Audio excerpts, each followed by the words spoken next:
Well, this will probably be of interest to very few people, but I thought I would do a video on it anyway. It doesn't seem to bother me. I am replacing this buffer in this Winchester 1907.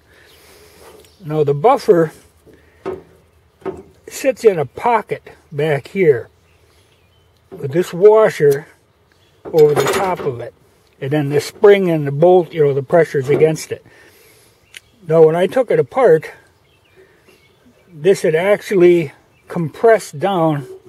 This is the old buffer here. It actually came apart in two pieces when I pulled it out, but it had compressed to the point where the steel was right against the steel, so the buffer really wasn't doing anything.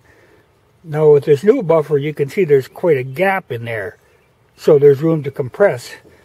This is what a new buffer looks like. I bought a second one just to have an extra on hand. Numrich sells them. They're like $4 a piece. So I figured, well, yeah, better to have an extra one. But it's an interesting setup. But I think a guy, if you own one of these, got to keep an eye on that gap. You know, if you lose the gap here, then the buffer's not doing anything. It's just clanging against steel.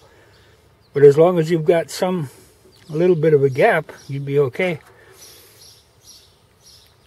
You know, and I reading about these, they say that this is a kind of a factory job, but it comes apart pretty easily, and they claim there's special tools to put it together, but nobody seems to even know what they look like.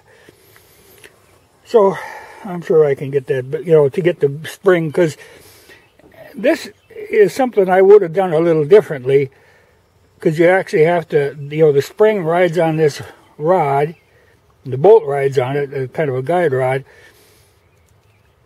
but you have to put the bolt in. Well, put the bolt in this way, then the guide rod, then you got to sneak the spring in and get it over that guide rod, then get the screw in without everything else falling apart.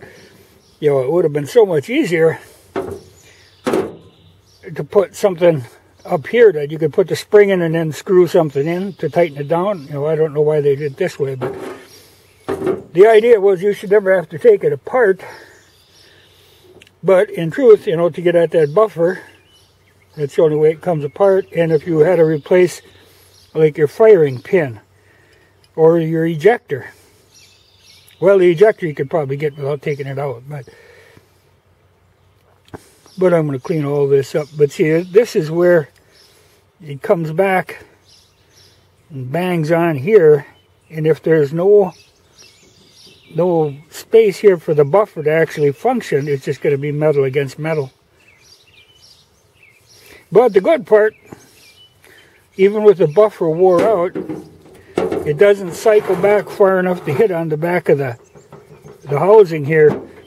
Because I don't remember what gun it was on, but somebody had one time that actually broke the back of the housing off. It wasn't this model, but some kind of an automatic where the buffer went out and it broke the back off of it. You can't do that, but it's going to clang.